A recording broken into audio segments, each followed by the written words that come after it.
My wife texted me out of the blue. By the way, I'm moving on with Max, my ex.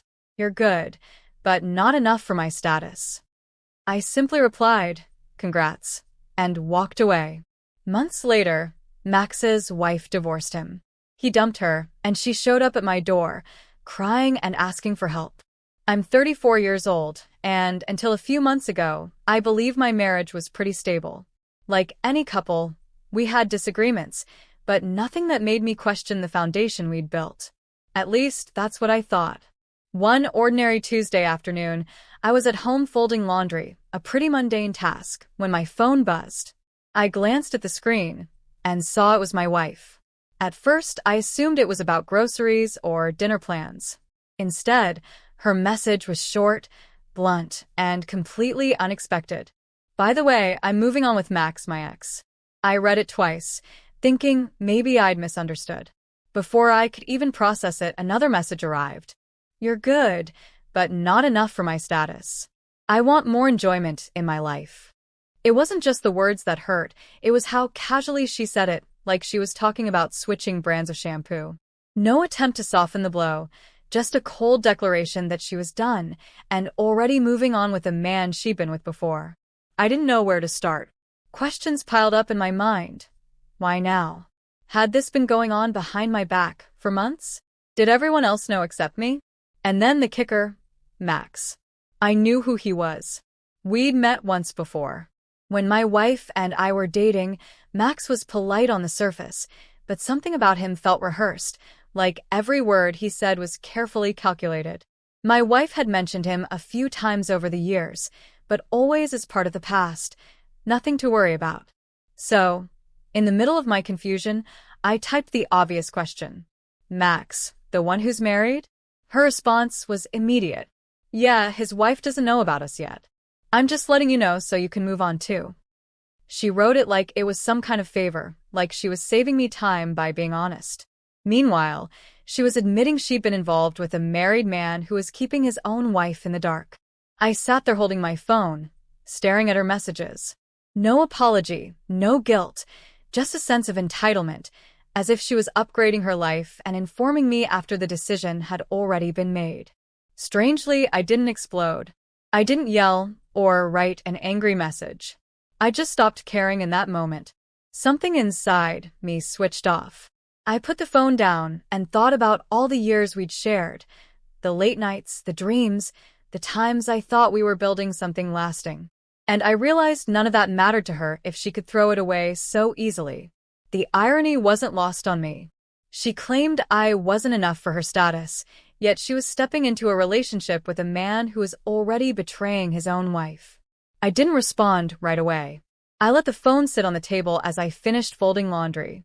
When I picked it up again, I was no less hurt, but calmer, knowing my response wouldn't be emotional. And that's part of the next chapter. When I finally replied, I typed one simple word. Congrats. No punctuation beyond that, no sarcasm, just the kind of message that leaves the other person wondering what you're thinking if you're even thinking about them at all. She didn't reply. Maybe she expected me to fight for her, demand answers, or beg her to reconsider. That wasn't going to happen. She'd made her choice. I wasn't going to waste energy trying to convince someone to stay when they'd already decided to leave.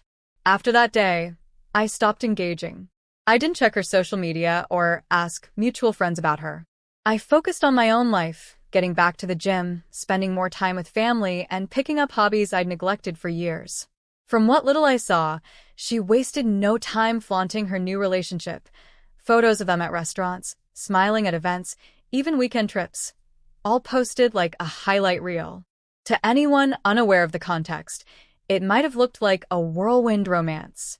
But she left out one important detail in the captions, Max's wife.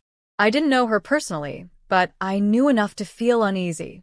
The thought of her living her life, unaware that her husband was parading around with another woman, made me uncomfortable. But it wasn't my business, and I wasn't about to insert myself into their mess. Then, about 3 months later, word spread fast. Somehow, Max's wife found out about the affair, and she didn't just confront him. She went straight to a lawyer. The divorce papers were served almost immediately. From what I heard, she wasn't just asking to end the marriage, she was demanding half of his property, investments, and everything else she was entitled to. Given how long they'd been together, it was a substantial amount. The irony was almost poetic. The man my wife thought was an upgrade suddenly had to face the consequences of what he'd risked. It wasn't just losing his marriage, it was losing a huge portion of his wealth and reputation. I never spoke to Max, but I didn't need to. The change in my wife's online activity told me everything. The happy couple photos stopped. The captions about new beginnings vanished. For the first time, there were no updates about where they were or what they were doing. That's when I realized something important. I didn't need revenge. I didn't have to say a word or lift a finger. Karma had stepped in on its own, doing a far better job than I ever could. The tables were starting to turn, and it was only the beginning. It didn't take long after the divorce news for the next shift to happen. One afternoon, I got a call from an unknown number. I almost let it go to voicemail, but curiosity got the better of me. The voice on the other end was familiar, but this time it wasn't the confident, dismissive tone from her texts months ago. She sounded frantic. "It's me," she said quickly, as if we were still on speaking terms. I'm in trouble." I didn't say anything. I just waited. "Max, he's gone," she continued. "He said, this isn't worth it anymore. He just left." I could almost picture the scene. The same man she left me for, the one she called an upgrade, had decided the relationship wasn't worth the fallout from his divorce. All that talk about wanting more enjoyment had led her straight into a dead end. "I thought you should know," she added, as if it was some important announcement. "I don't see why I need to know," I finally said. She paused, probably not expecting that. "Because I need help," she said. "I'm in a bad place right now." He changed his mind out of nowhere. One day we were fine, and then he's just gone. He's not even answering my calls. His wife knows everything now. "Maybe you told her?" I asked. "Did you?" That last part almost made me laugh. "No," I said flatly. "I didn't tell anyone. And I don't care about whatever happened between you and them." She started to speak, but I cut her off. "I have work to do. I'm not getting dragged into this. Goodbye." And I hung up. It wasn't anger that made me end the call. It was clarity. She'd burned the bridge when she walked away, and nothing she said now could rebuild it. 2 hours later, there was a knock at my door. For a moment, I thought it might be a delivery. But when I opened it, she was standing there, hair messy, makeup smudged, eyes red as if she'd been crying for hours. She looked nothing like the confident woman who had walked out of my life months ago. That's where the next part of the story begins. She stood on my porch like she didn't know where else to go. For a second, I almost didn't recognize her, not because of how she looked, but because the confidence she used to carry was gone. "Please," she started, voice cracking. "Don't leave me like this. I don't have anyone else right now." I didn't move from the doorway. "You left me a long time ago," I said. "Remember? I wasn't good enough for your status. I was boring. You wanted more enjoyment." She wiped her face quickly. "I didn't mean any of that. I don't know, I was being stupid. It was a joke. A bad one. I really do love you." I shook my head. "No. It wasn't a joke. People don't throw away their marriage over a joke. You made your choice, and you did it without hesitation. I didn't fight you then, and I'm not going to start now." She stepped closer. "I was wrong. I thought I knew what I wanted, but Max, he wasn't what I thought.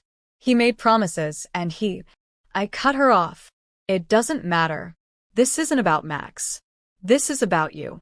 You thought the grass was greener, and now that it's dead, you're knocking on my door like nothing happened." Her eyes filled again. "I'm sorry," she whispered. "I don't want your apology," I said plainly. "I want you to remember the moment you sent that text, the moment you told me I wasn't enough for you. That was your truth back then. And it's not something I can forget." She looked down, shoulders sinking. "So that's it? You're just going to let me walk away?" I almost laughed at the irony. "You didn't need my permission to walk away the first time. Why would you need it now?" She didn't answer. I stepped back slightly, making it clear the conversation was over. "Leave my house," I said quietly. We're done. For a moment, she just stood there, hoping I'd change my mind. But I didn't. Eventually, she turned and walked down the steps without looking back. When I closed the door, there was no feeling of victory or satisfaction, just a quiet certainty that I'd done the right thing. She had lost Max, the so-called better life she thought she was getting, and any chance of regaining my respect, all in one fell swoop. I didn't need revenge. She'd handled that herself.